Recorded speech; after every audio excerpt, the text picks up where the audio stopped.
it's good, once again, to have a conversation with the secretary, because a lot of times the person who's going to hire you is going to ask the secretary how you were, how you acted, were you nice, polite. If you're mean, they're going to be like, well, don't hire this person because they won't be a good fit for the company, and that's not really going to help you at all. Dress appropriately. So when you're going to hand your resume, don't just wear sweatpants, sweatshirts. It's not the interview, but it's still the first impression. So you always want to dress for the job. This would be more like a business job, management job. If you're working at like a store or convenience, that you could maybe do a little down, but no like jeans or anything. Make sure your clothes are clean. Stains do not look good. They're not going to show the person you're giving a resume to that you're very organized. They're not going to. First impressions are the best, and you having a stain is not a very good first impression. So just make sure that you are good. Fragrances, makeup, and accessories to a minimum. When you're handing your resume, you want them to look at you. You don't want them to smell you and like be distracted by all your makeup or your accessories, your earrings, anything. So just make sure you still, smell nice, but not overly excessive, or it's distracting and they're just not interested.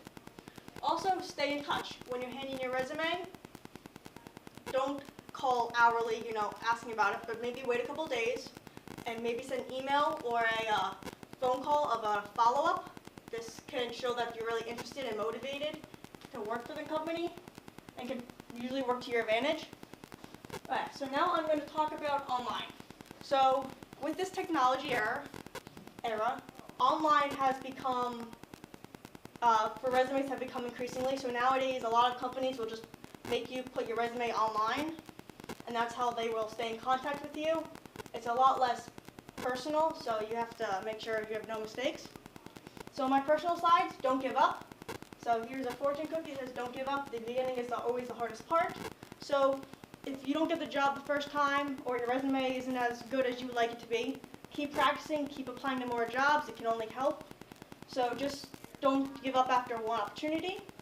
So clothes, I applied to a job at a convenience store, so I wore a nice dress when I went to that night just in case. So it was nice to have good outfit. You don't, just because it's a convenience store, you still want to look good, you still don't want to underdown it.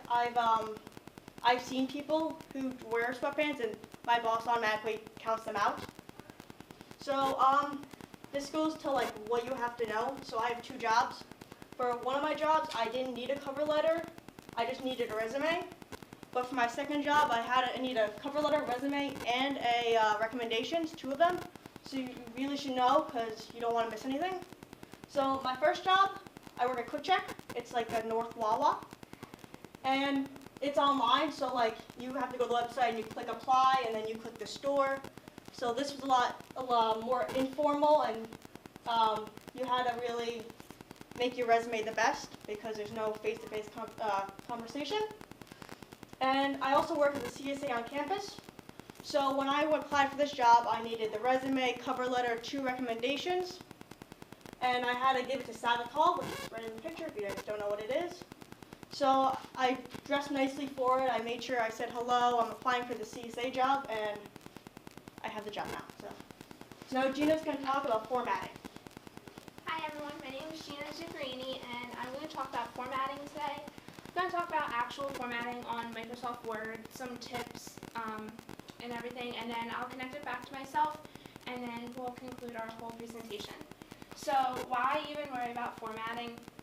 It seems simple, everyone knows how to use Microsoft Word, but the problem is, like we've said, a few people have said already, everything's online today. So when you send that first resume in, that's all they're seeing of you.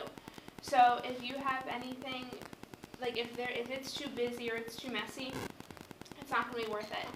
And if, like it says, if your resume can either make you look qualified or unqualified, because they don't see you, they don't know you. That's what they're going off of, it's just this piece of paper.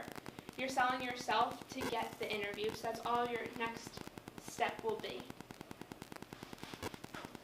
So, I know we've talked about paper before, but I'm going to talk about all the work you have to put, and like we've already had, you have to put into this resume.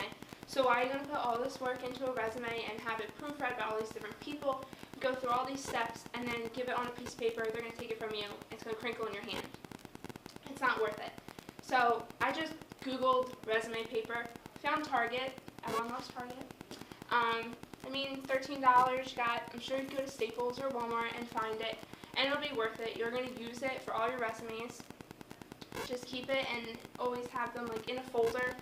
It'll be nice and neat for when you go to hand them in. So font, there is no right and wrong in a resume, but the problem, you just have to think about it. Nothing says you have to use Times New Roman, but if you were to use this script right here, it's going to be hard to read. It's going to be too hard for them to read. They take 5 seconds to read it. They can't see it. They can't understand it. On to the next person. So margins. You want to do about a 1-inch margin on each side because of the fact of if you hand in a paper filled to the edge of the paper with words, it's going to be too messy and too much for them to look at. It's not going to be straightforward. They want straightforward, why do you want the job and why do you think you're worth the job? So I put in some ideas to break up the resume, things like bold, italics, underlining, anything like with our topics, you want to underline your education. It'll bring your eye to it and say, this is what kind of school I've been. You went to school for 4 years to get a degree. You should be proud of it and put it in there. So this was an example I found. She actually used the bold lines, and sandwiched in between them is her her strengths with her bullet points. So that's going to bring the person's eye that's reading it, the HR person, right to that and say, this is why I think I should have the job. And that was just another example. So you can always go to Microsoft Templates. All you have to do is go to where it says you make a new one, and I searched resumes. There's hundreds in there. They're not a bad thing to use. You just have to watch, make it your own. Make it so that way if you think, just because that says education's at the bottom, if you think it's at the top, then put it at the top. There is no right way. These are 3 different examples I just found online. They're all different, but they all have what's needed. They all have related experience. They all have their skills and anything else. So the connection to myself, I actually still have 3 of these 4 jobs currently. But I learned through going through all these jobs, every job wants something different. Every resume has to be changed, and that's what I learned to do through this. So as you can see, I obviously love my job at CVS. I've been there for almost 3 years. It was my first job, and I didn't have a resume, but that doesn't mean I didn't hand one in. I had volunteer hours. I knew how to count money. I had skills, so I put it on there, and I obviously got the job. So I worked at Under Armour for a short amount of time, but what I learned from this is I was very surprised that they didn't want to just know your job experience. They wanted to know what sports I played, what kind of exercise I did, what kind of clothes I like to wear, because that's just the type of company that they are. So always bring your resume with you to the interview. When I applied for, this is my main job as of now, I walked in and there was 3 people interviewing me, and they said, okay, do you have a resume for each of us? Luckily, I had multiple copies with me because I'm like paranoid and think I'll lose them, so I had a bunch. But also, always read what's on the posting.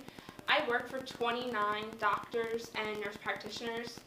I'm a billing assistant, and we work at 5 hospitals. There's no such thing as not being organized. They wanted to know how I was organized. They wanted to know my experience to be able to have the job. This obviously was me working on my PowerPoint while I was at my rowing job. I worked in the IT department. I'm not very tech savvy, but it was an on-campus job that I tried for. I didn't say, oh, I know how to do this, that, and the other. I put what I knew on my resume, and when they asked me about it, I said, well, I'd be willing to train. So they trained me. If I wouldn't have said that, they would have expected me to know everything, and I would have been stuck. So there is no exact way for a right resume. Just be mindful in making it. Make it yours. Make it what's needed for each job. And a conclusion for our presentation. Talked about why we have one. It's selling yourself for the interview. It's important. It's what's going to get you to the next step. The topics, you can always change them. There's no specific ones, but make them relevant. What's most important, what's your most achievements. So thank you from Anne-Marie, Jolene, Alex, Hyro, Kayla, and myself.